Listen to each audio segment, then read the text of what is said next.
and then we adopted them, so we became adoptive parents. And then I was also started working as a foster care placement worker. So I've kind of done a little bit of everything that you guys are probably studying right now. So, we're going to start with questions. Okay. So you kind of answered this a little bit, but like, what do you do on a daily basis for your work job? For work, my job, the goal of my job is to help the families reunite. Once the children are removed from care, the families get a service plan. And in that service plan, it tells them exactly what they need to do to get their children back. A lot of times it's drug related, abuse related. There are certain things that would completely bar you from getting your children back, and that's the death of a child. So if you have killed your child in the past, if you have another child, that child will automatically be removed. So daily, really, it's meeting with my families. I meet with the biological parents. I also meet with the foster parents, and I meet with the children. I do meet with providers sometimes, and those are Chestnut, places like that that provide the services that our families need. So it's pretty much running. I don't sit very often I'm not at my desk a lot. I'm really out in the community working with people, and I could never work at State Farm and sit in a cubicle, because I love to meet these people, even though some of them are crazy, but like being out there in their homes and helping them, that's what I do mainly. And lots of paperwork later. Okay. What inspires you to do this career? My husband and I always knew that we wanted to adopt or to foster. His mother was a foster parent, and we've always thought that there were people that didn't have a place to go, and we didn't understand that. I wouldn't know what it feels like to not know where you're going to sleep at night. So we always knew from a very early, I've been with my husband since I was 19, so we've known that this is something that we wanted to pursue. And then after having our two children, I felt that we were blessed to be able to have children, but we have room to take care, to love more. So we signed up for foster care to do the classes and all that. So we did the classes, got inspected, and then the children just kept coming and not leaving. Our goal was that we would foster however many children that would come no matter how much, we would take them. But we would only adopt 2. Like if that, I thought I could do 4, I'd be okay.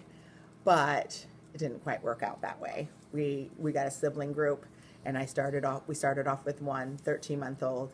Then they said he was having a sister, and she was going to be born, and we would take her straight from the hospital.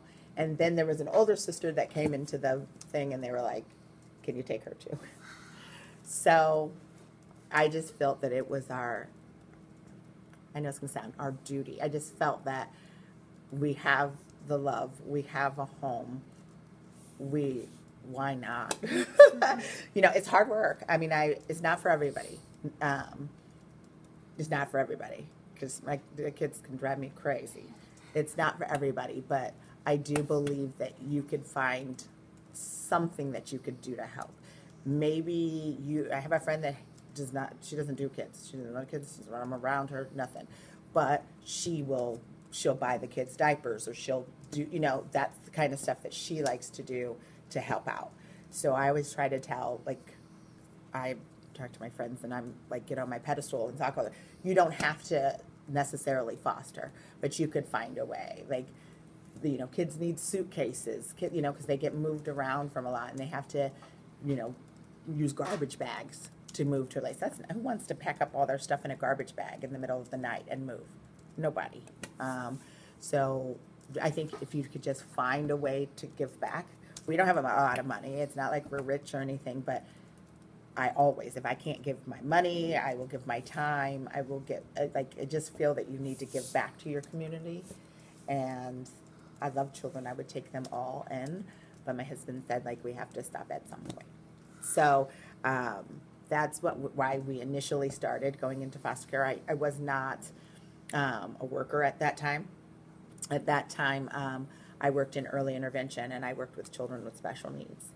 And so we started fostering, then the process went on and we adopted, and then the agency that we were adopting through, they were like, we really like you, your social work, why don't you go work here? And so I tried it out and I liked it. So it's crazy. My husband's like, why are you not, why you keep going back to this, like, why get away from it? But it's what I like to do. So I have the next question for you. mm-hmm. How many people do you think are employed as a child welfare specialist? At my agency or just in general? In general. In general, unfortunately, there's not that many of us. I'm pretty sure you've talked about the state budget and things like that. That really affects DCFS because a lot of their monies come from the state. And so when the state can't get their act together and they can't get the money to us, that just means less caseworkers, but the kids and the families are still there. So that just means caseworkers just take on more stuff.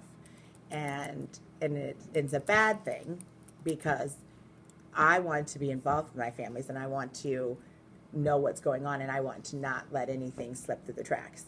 But if I have a caseload of 25, that's hard to do. It's hard to, I can't sit down and chit chat with you. I have to be like this, this, and this. But I would say in just the central Illinois area, because it's all broken up, in just the central Illinois area, you probably have 5,000 workers, that do different parts of it, but they're all still working with foster care and doing a piece of that.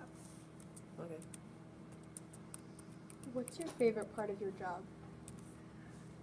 My favorite part is actually working with the children and the families. That is, I hate paperwork, ugh. But that is the joy to see a child find a permanent home or a child to return home. It's never, I always say about my children, I hate how my children came to me. I hate that they had to go through what they had to go through, but I thank God that I have them. I'm thanking God that they're with us now and not living in a tent or some of the things that their biological parents have been going through. So every child in foster care has some kind of trauma, no matter if it, like my daughter we got her right out of hospital. Like literally, I rolled out with her in my hands as my child. But she still had 9 months in her biological mother's stomach. She still wasn't taken care of in those 9 months. And that has affected her. She, has some issues with learning and stuff like that because of the choices that this biological mother made that's going to impact her life for the rest of her life. So yes, she doesn't remember. She doesn't remember her birth mother. She wouldn't, but she still will have a trauma of sort just because it's a big thing. You are adopted, and it doesn't mean it's a bad thing, but you want to know who you look like. And the kicker is my 3 adopted children are blonde hair, blue-eyed, white children. They can look at me and they're like, I don't look like you. They are going to know, like I would never keep a secret from my children that said that they weren't adopted, but they're definitely going to know. They go to school and they can see, why is your mom black? What is this? So they're going to get it earlier than maybe someone, if we had adopted a black child, nobody would think anything of it. But we really did it. It's really because of the kids.